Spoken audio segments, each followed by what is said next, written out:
आप सभी भाई बहनों का सर्व कल्याण वृक्ष की प्रश्नोत्तर ज्ञान कक्षा में एक विषय उठाने जा रहे हैं। आज का देखिए कोई प्रश्न नहीं है। एक भौतिक शिक्षा और आध्यात्मिक ज्ञान के बीच का जो एक परस्पर संबंध है, इस पर कुछ चर्चा रखने जा रहे हैं। देखिए, सर हम भौतिक स्थितियों की साधारण परिस्थितियों में कभी-कभी कुछ निंदा का कुछ विशेष भाव जाहिर करते हैं। लेकिन शिक्षा का महत्व भौतिक दृष्टिकोण से भी कम नहीं आंका जाता।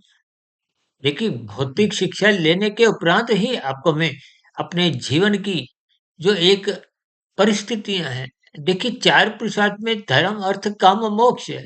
अब अर्थ और काम के लिए आपको में भौतिक शिक्षा लेना अनिवार्य है। अभी तो देखिए प्राचीन समय में गुरुकुल हुआ करते थे। वहां पे देखिए भौतिक शिक्षा का ज्ञान विज्ञान समझाया जाता था।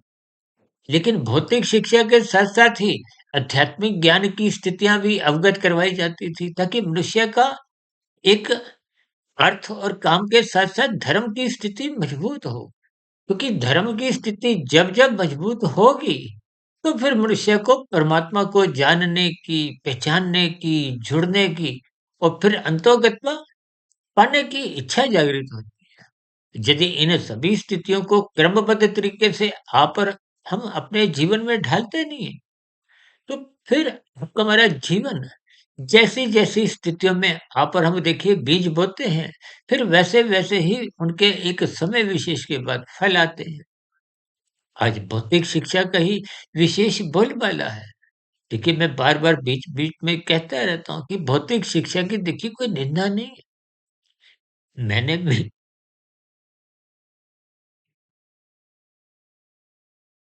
अपने जीवन के लगभग 20-22 वर्ष मैंने भी देखिए भौतिक शिक्षा में ही लगाए। और उन दिनों में भी देखिए कुछ आध्यात्मिक ज्ञान की जो सूक्ष्म कड़ियाँ थी, जैसे हम प्रतिदिन देखिए बात रखते हैं प्रकृति के 3 गुण तमोगुण, रजोगुण और सतोगुण की, उनके बारे में मुझे भी कोई ज्ञान नहीं था। और 3 शरीरों का स्थूल शरीर, सूक्ष्म शरीर, कारण शरीर का। उन दिनों विशेष में भी देखिए मुझे इन सब स्थितियों का कोई बोध नहीं था। बेशक मानसिक स्तर पर कुछ सात्विक स्थितियाँ बनी रहती थी। मेरा तो देखिए लगभग एक प्राइमरी कक्षा में भी आजकल तो देखिए मेरा कोई अनुभव नहीं है।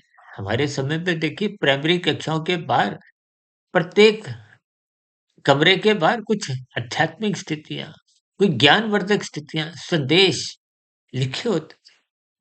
मुझे आरंभ से ही देखिए उनको पढ़ने का एक रुचि थी।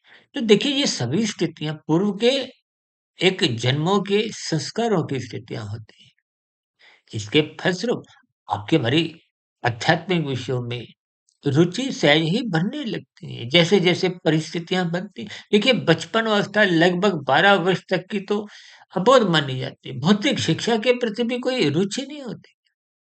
हालाँकि देखिए किन्हीं परिस्थितियों में बच्चों में आरंभ से ही शास्त्रों के प्रति विशेष ज्ञान होता है। ये सभी स्थितियाँ आपको मैं ज्ञानपूर्वक समझनी चाहिए, क्योंकि भौतिक शिक्षा के साथ-साथ आध्यात्मिक ज्ञान आप और हम जितना भी लेते हैं वो आपके हमारे जीवन की कमाई है। देखिए कारण शरीर आप और हम जितना शुद्ध करते जाते हैं, वो मरने के बाद भी स्थितियाँ आपके पक्ष में बनी रहती हैं। यानी कि वो आध्यात्मिक उन्नति अगले जन्म में भी हस्तांतरित कर दी जाती है, हो जाती है, क्योंकि वो कारण शरीर का हिस्सा है। और स्थूल शरीर के स्तर पर भौतिक गतिविधियाँ आप जितनी भी लेते हो, देखिए वर्तमान समय में किसी को बहुत ही सूक्ष्म ज्ञान इंटरनेट का हो, मोबाइल का हो, लैपटॉप का हो, अगली मनुष्य योनि मिलने पे भी देखिए अगली मनुष्य योनि मिलेगी या नहीं मिलेगी, ये भी कर्मों के आधार पे कर्मफल सिद्धांत की स्थितियों पे निर्भर करता है। आपका हमारा कर्मशय किस स्तर पे बना हुआ है। लेकिन यदि मनुष्य योनि मिल भी जाती है, तो उन परिस्थितियों में भी वो जो भौतिक ज्ञान अपने पूर्व के मनुष्य जीवन में अर्जित किया था, वो पुनः नए उस मनुष्य योनि में मिलता नहीं। क्योंकि ये कुछ स्थितियों को ज्ञानपूर्वक आपको में समझना है। जबकि संस्कारों की स्थितियाँ, स्वभाव की स्थितियाँ, कारण शरीर में आपने जितना-जितना सतोगुण को संग करते हुए शुभ संस्कार बनाए थे, वो शुभ संस्कार अगले जन्म में भी काम आते हैं। फिर आगे की आध्यात्मिक यात्रा उसी दिशा से आगे बढ़ने लगती है। जैसे आपके देखिए मोबाइल में 32% की बैटरी अभी बची हुई है। अब यदि आप चार्ज करते हो, तो 1 से 32% की स्थिति तो देखिए 2, 4, 5 सेकंड में ही आ जाती है। उसके बाद 33, 34, 35 वो 100 तक कहते हैं ना बैटरी 100% चार्ज हो, फुल्ली चार्ज लिखा हुआ आ जाता है। यानी कि वो आगे की जो एक बैटरी की स्थिति है, उसमें टाइम लगता है, समय लगता है। ठीक इसी तरह आपको हमारा मिला हुआ जीवन भी देखिए मनुष्य योनि कर्म योनि तो है ही है, साधना योनि का एक अवसर है। साधना का अभिप्राय कारण शरीर की स्थितियों से है। हालाँकि कर्माशय की स्थितियाँ भी कारण शरीर में ही रहती हैं, लेकिन आध्यात्मिक उन्नति का अभिप्राय शुभ संस्कारों से है, ज्ञानमय स्थितियों से है। देखिए आत्मा आपकी हमारी पहले से ही ज्ञान स्वरूप है। वो तो हम जब रजोगुण और तमोगुण का संग करते हैं, देखिए भौतिक शिक्षा का लक्ष्य परमात्मा को पाने का तो होता ही नहीं, संसार को पाने का होता है, संसार को भोगने का होता है। आजकल तो देखिए हम अपने परिवारों में भी देखते हैं, लगभग ढाई 3 वर्ष के बच्चे होते ही उनका मन प्ले स्कूल में नर्सरी कक्षा की स्थितियों की ओर जाने के लिए एक मन बनाते हैं। वो धन भी खर्चते हैं, समय भी लगाते हैं। ये सभी स्थितियाँ भौतिक शिक्षा की हैं। देखिए मैं बार-बार बीच में कहता हूँ कि भौतिक शिक्षा की भी कोई निंदा नहीं है। यदि भौतिक शिक्षा द्वारा ये विभिन्न प्रकार के आविष्कार नहीं हुए होते, लैपटॉप नहीं बना होता, मोबाइल की स्थितियाँ नहीं होती, इंटरनेट की सुविधा नहीं होती, तो मेरी ये प्रतिदिन जो सुबह ब्रह्म मुहूर्त ज्ञान उपदेश कक्षा की वीडियो है, दोपहर को देखिए आध्यात्मिक ऑक्सीजन के रूप में जो वीडियो जाती है, ज्ञान संदेश के रूप में और शाम की जो वीडियो अब हम बना रहे हैं, रिकॉर्डिंग कर रहे हैं, ये प्रश्नोत्तर ज्ञान कक्षा की सर्व कल्याण वृक्ष के अंतर्गत ये सभी वीडियो फिर आप तक पहुँच भी नहीं पाती। देखिए, वैज्ञानिक द्वारा जो कुछ आविष्कार रूपी यंत्र हमें मिले हैं, उनका सदुपयोग करो। आज मनुष्य देखिए मोबाइल का, लैपटॉप का खेल तमाशों में, मौज-मस्ती की स्थितियों में इस्तेमाल करता है, तो ये तो एक भौतिक स्थितियाँ हैं। और यदि इन सभी स्थितियों का देखिए आजकल डिजिटल अपराध बढ़ते जा रहे हैं। ये डिजिटल अपराध बढ़ने का कारण आपकी हमारी तामसी स्थितियाँ बढ़ रही हैं। जब आप कानून का उल्लंघन करते हो, शास्त्र विरुद्ध पाप कर्म करते हो, देखिए जब-जब आप दूसरे का हिस्सा खाते हो, तो आपका उसी क्षण पाप कर्मों का कर्मशः बढ़ता है। और बड़ा हुआ कर्मशः ही जब पुण्य कर्मों से आगे निकल जाता है, अधिक हो जाता है, तो फिर चाहकर भी मनुष्य योनि नहीं मिलती। देखिए नीचे की योनियाँ जो 80 लाख प्रकार की हैं, उन नीचे की जोनियों के ऐसे कितनी जोनियाँ हैं जिनके आप और हम नाम सुनकर भी भयभीत होते हैं। उन जोनियों में भी आज जितने भी जीव हैं, वो भी कभी न कभी आपके हमारे समान मनुष्य जोनि में ही थे। उन्होंने भी जब अपना रजोगुण और तमोगुण बिगाड़ दिया था। देखिए जब-जब आप राशि सुखों के लिए, संसारी सुखों के लिए देखिए 5 भोग विषय हैं गंध, रस, रूप, स्पर्श, शब्द जिनको मैं सरल शब्दों में देखिए सुख, सुविधा, स्वाद, सम्मान, सत्ता से भी जोड़ देता हूँ। जब इन सभी स्थितियों को आप धर्मानुसार कानून के दायरे में रहते हुए प्राप्त करते हो तब तो कानून का भी आपको कोई दंड नहीं देता। शास्त्र भी आपको में कोई दंड नहीं देते। लेकिन जब-जब उन स्थितियों की प्राप्ति के लिए आप कानून का उल्लंघन करते हो, जैसे हम बार-बार उदाहरण में कहते रहते हैं ना कि लाल बत्ती पे रुको, दूसरे की हरी बत्ती रुकी, हिस्सा मत खाओ, दूसरों को पीड़ा मत दो। और भी देखिए आप व्यापार करते हो, दिनचर्या में जो भी स्थितियों में जब आप दूसरों को पीड़ा देते हो, तो बने हुए कानूनों के अंतर्गत आपको में दंड भुगतना पड़ता है। यहाँ के दंड से यदि आप और हम बच जाते हैं, तो परमात्मा की न्याय व्यवस्था में कर्मफल सिद्धांत के अंतर्गत उस दंड को आपको में भुगतना होता है। ये नीचे की 80 लाख प्रकार की योनियाँ कहीं न कहीं अपना दंड ही भुगत रही हैं। परमात्मा देखिए अनंत स्वरूप सत्ता भी है, परमात्मा परम दयालु भी हैं, इसलिए नीचे की क्रमशः सभी योनियों को 80 लाख प्रकार की तामसी निंदनीय योनियाँ, नारकीय योनियाँ, इन सभी योनियों के जीवों को परमात्मा की व्यवस्था में अच्छी तरह रखा गया है, ताकि उनको अपने दुखों का बोध नहीं हो। लेकिन आपको हमें तो सचेत इसलिए रखा है कि आप भौतिक शिक्षा के साथ-साथ आध्यात्मिक उन्नति करने के लिए ब्रह्म मुहूर्त में को शास्त्रों का स्वाध्याय करो, गुरु के प्रवचनों को आदरपूर्वक सुनो। ये सभी स्थितियाँ आपकी हमारी भौतिक शिक्षा का भी सदुपयोग करवाती हैं।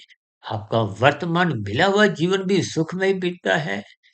आप किसी अन्य मनुष्यों का ही नहीं, अन्य जीव-जंतुओं के भी दुःख का कारण मत बनो। जब-जब आप अपने सुख के लिए, अपने परिवार के सुख के लिए दूसरे मनुष्यों का हिस्सा खाते हो या उनको पीड़ा देते हो, या प्रकृति के अन्य जीवों को कष्ट देते हो। आज मांसाहार भोजन का सेवन बढ़ता जा रहा है। तो ऐसी स्थितियों में वो देखिए जो अन्य पक्षियों की, पशुओं की जो हत्या होती है, भले ही कानून के स्तर पर आपको में किसी प्रकार की उलझन नहीं हो, बाधा नहीं भी हो, लेकिन शास्त्रों के अनुसार हमारा भोजन वनस्पति है। पशु-पक्षियों की हत्या किसी भी रूप में, किसी के द्वारा भी होती है। देखिए खाने वाले को ही अधिक दोष लगता है, बनाने वाले को भी, मारने वाले को भी। और मेरा तो व्यक्तिगत ऐसा मानना है कि वितरण करने वालों को। देखिए सबके अलग-अलग कर्माशय बनते जाते हैं। हम सभी भाई-बहनों को इस भौतिक शिक्षा के महत्व को समझते हुए इसकी कोई निंदा नहीं है, लेकिन भौतिक शिक्षा को आप उतना ही महत्व दो कि उस भौतिक शिक्षा के फलस्वरूप आपकी दिनचर्या बिगड़े नहीं। आप दूसरे मनुष्यों को पीड़ा मत दो, कानून का पालन करो, शास्त्र सम्मत कर्म करो, यानी कि मन मर्जी की स्थितियों से ऊपर उठते हुए अपने कर्तव्य पालन की स्थितियों में संलग्न रहो, कि हमारा भौतिक शिक्षा जो आप पर हम लेते हैं, उससे आप संसार जितना भी चाहते हो, आप उसको मर्यादापूर्वक भोग सकते हो। भोगने का अभिप्राय देखिए एक मर्यादित स्थितियों से है। मिले हुए जीवन में जितनी अधिक आप आध्यात्मिक उन्नति कर लेते हो, वो आपके हमारी जीवन की एक कमाई है। आध्यात्मिक साधना आरंभ होने से फिर आपको हमारी अगली मनुष्य योनि भी सुनिश्चित बनी रहती है। क्योंकि साधना करने का अवसर तो केवल मनुष्य जीवन में यदि आपने साधना करनी आरंभ कर दी है, कर्म योग, ज्ञान योग, भक्ति योग की स्थितियाँ भी बना ली हैं, तो फिर ये स्थितियाँ तो मनुष्य जीवन में ही संभव है।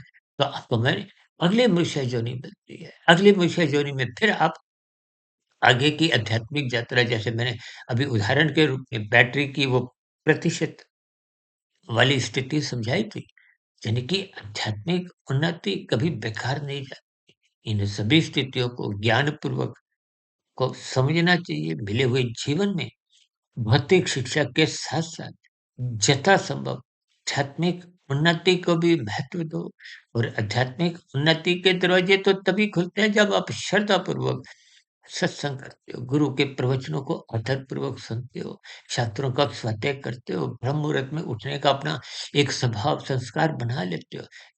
ये सभी सात्विक शुभ स्थितियाँ के जीवन में भी बनना आरंभ हो।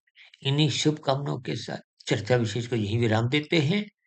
किसी भाई बंधु का भी मन में कोई प्रश्न हो, कोई मेरी प्रसारित हो चुकी वीडियो से संबंधित आपके मन में कोई सुझाव हो, कोई आपकी आपत्ति हो, के प्रश्नों के साथ-साथ सुझावों का और शिकायतों का नीचे दिए गए कमेंट्स बॉक्स पर सदा ही स्वागत है। इस चर्चा विशेष को ध्यानपूर्वक, धैर्यपूर्वक सुनने के लिए आप सभी भाई-बहनों का बहुत-बहुत धन्यवाद।